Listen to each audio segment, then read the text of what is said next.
Lots of new Oilers rumors, speculation, updates in this video. A bunch of really interesting, random news coming out about around the Oilers. We are going to get into all of that in this video. Guys, welcome back to Pixel Plus Hockey. If you could make sure to hit that subscribe button, it's so greatly appreciated. And thank you so much to those that are already supporting me. Now, I first wanted to touch on, now this was a couple of days ago, but I wanted to touch on the first thing in this video, which is the Connor McDavid speculation. Now, he plays in Newmarket or whatever, or like that means anything, right? So he's from the GTA. Now, I have been on this channel very consistent that I think that Connor McDavid will re-sign with the Oilers and that he should re-sign with the Oilers, albeit I'm not really sure as to how long the contract will be. That is one interesting thing, because he signed obviously a very long contract the first time around, but this time around I'm kind of thinking it's probably going to be shorter, because that's what some insiders are saying. But this was a really interesting one from NHL Rumor Report that I just had to talk about. Chris Johnson regarding Connor McDavid. To my knowledge, there's been no discussions about a contract extension yet. Now, I will say, though, that a lot more players these days seem to hit the market, even if they're stars. Now, that used to be absolute blasphemy. Like, we saw Mitch Marner go to market, and that would be like blasphemy. You just never absolutely do that. Younger players and players in this generation are certainly more willing to do that. I don't think that this is that alarming, though. He has another year on his extension. We even did see from the general manager that they said that they're going to respect Connor McDavid's space after the season. I think that during the season, they are going to start nailing down a contract. My prediction is about halfway through the season, maybe a quarter way to halfway through the season, that they are going to nail down probably a 3 or 4 year deal for Connor McDavid. What I'm really interested to see is exactly what amount of money does Connor McDavid get. Like, that is completely up in the air, because the reality is, again, it's not players' faults, but if they take more, it just is what it is. It's harder for your team to win if you take more. And again, I know it's silly. We can't blame the players for that. They have the right to earn what they earn. It's just the reality of the cap, the cap league. That's just it. Now, the second thing that I wanted to talk about in this video is the Oilers goaltending. Now, if you followed me for a while, like I do relatively regularly cover the Oilers, and I've been talking about that they need to get a new goalie. A new goalie tandem would be perfect in my opinion, but the goaltending market is absolutely warped. It's so weird the way goalies are getting paid, the goalies that are on the market. It's almost kind of like the center position. I don't know how I would describe it, but obviously it is very weird.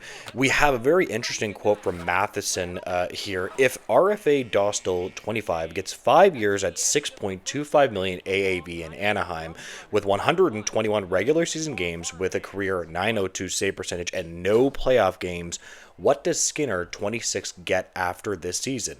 He has 189 league games, .905 career save percentage, and 50 playoff games and 2 trips to the Cup final.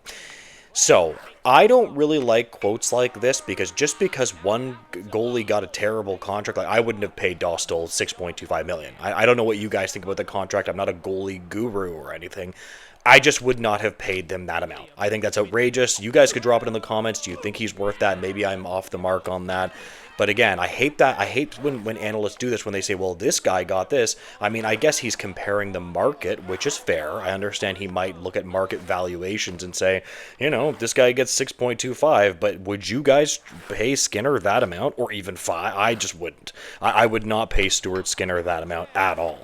Now, it's interesting. Stuart Skinner right now is getting $2.6 million over a 3-year contract. Yeah, that's about where his value is at. Now, you could argue, though, if the Oilers can't find a replacement for him, they are going to just have to overpay him, which is going to be really, really, really, really, really unfortunate. Honestly, if I was the Oilers, I would possibly knock on the Leafs' door. I don't know if the Leafs would be willing to shake one of their goalies loose, but they have a really good, affordable tandem and Wall, and Stolars, and I just feel that they need to do something different here. I understand it's complex. I understand it's difficult. I understand I don't understand every nuance in the league. I just feel like it has to be done. Like, you have to do something. And I would blow my top if the Oilers gave Skinner 6.25 or even 5 million. Like, how about this? We'll make this the question of the video. Would you give Stuart Skinner 5 million? I just wouldn't. I think that's ridiculous in my opinion, but you guys can drop it below. And the last thing that I wanted to talk about is Matt Savoy, because this is going to be a really interesting young player. And we got some really interesting quotes from Knoblauch and the GM Stan Bowman. Quote, with a summer of changes for Edmonton, opportunity seems to be knocking for prospect Matt Savoy. Both head coach Chris Knoblauch and general manager Stan Bowman have spoken highly of Savoy and hinted that he could be looking to step into a strong role on the penalty kill right away this next season. Yeah, the Oilers are going to be relying greatly on young players. They're gonna need these young players to quite literally produce for them.